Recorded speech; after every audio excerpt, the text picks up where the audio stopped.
Hallo, kommen Sie rein. Ich will mit Ihnen heute einigen Fragen nachgehen, die ganz naheliegend sind. Woran liegt es, dass wir in manchen Räumen besser hören als in anderen? Was macht einen Raum mit guter Akustik aus und wie kommt die zustande? Nehmen Sie zum Beispiel einen Raum, in dem es darauf ankommt, dass Sprache am Ziel beim Zuhörenden ankommt. Ein Klassenzimmer. Sie werden feststellen, dass es hier Stellen gibt, an denen der Schall mich nicht direkt erreicht, weil der Schall, der ausgesendet wird, den Weg nicht findet oder Umwege macht. Hören Sie mal genau hin. Dann merken Sie Unterschiede in der Qualität und Klarheit der Sprache, je nachdem, wo ich mich befinde.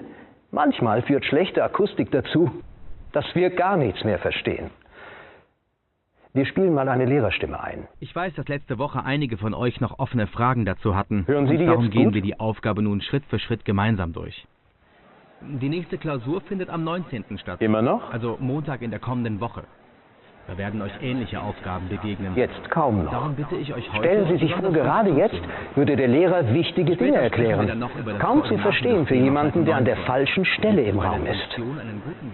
Wenn ein Schüler sagt, ich hab's verstanden, kann das nicht nur ein Zeichen für schnelle Auffassungsgabe sein, sondern auch ein Zeichen für gute Akustik. Oder saßen Sie mal in einem Restaurant, in dem Sie mehr von dem verstanden haben, was am Nachbartisch geredet wird, als von dem, was Ihr Gegenüber sagt? Das kann zu schwierigen Situationen führen. Kein Problem, wenn Sie nur über das Wetter reden. Aber wenn Sie zum Beispiel einen gemeinsamen Urlaub planen wollen, dann sollten Sie schon genau verstehen, wo es eigentlich hingehen soll. Würden Sie sich also lieber in diesem babylonischen Stimmengewirr wohlfühlen? Oder eher in einem Raum, der so klingt? Große Probleme kann es verursachen, wenn Schall ungünstig reflektiert wird. Dieser Laserpointer symbolisiert unsere Schallquelle. Er sendet Signale aus, die dann reflektiert, also wie hier gespiegelt, bzw. weitergeleitet werden. Es gibt verschiedene Tonhöhen. Um diese optisch voneinander abzuheben, haben wir verschiedene Farben gewählt.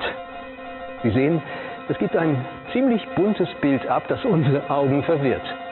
Vor allem aber belastet dieses geballte Auftreten von Schallwellen unser Gehör.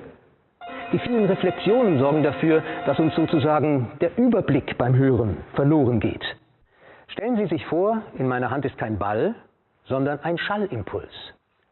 Diesen Schall werfe ich jetzt an die Decke.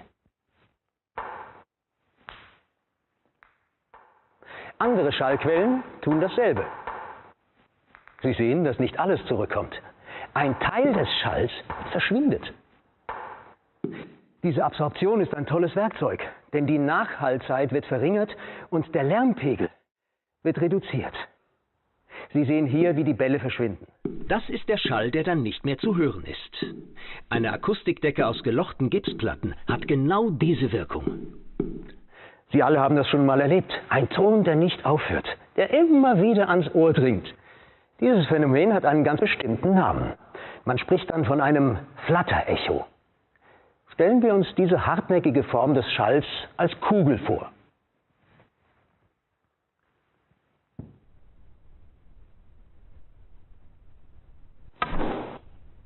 Wie Sie sehen, saust die Kugel ständig hin und her. Ein Flatterecho entsteht, wenn Schall, so wie hier, auf eine Fläche trifft, reflektiert wird und auf eine genau gegenüberliegende Fläche trifft. Unsere Ohren nehmen das als äußerst unangenehm wahr. Ich setze also diese Fläche hier ein. Wie Sie sehen, ist sie gegliedert, um den Schall gezielt zu steuern. Das Flatterecho wird so vermieden, weil der Schall an einer anderen Stelle im Raum landet, nicht immer an den gleichen zwei Wänden. Wenn ich stattdessen sogar eine absorbierende Fläche einsetze,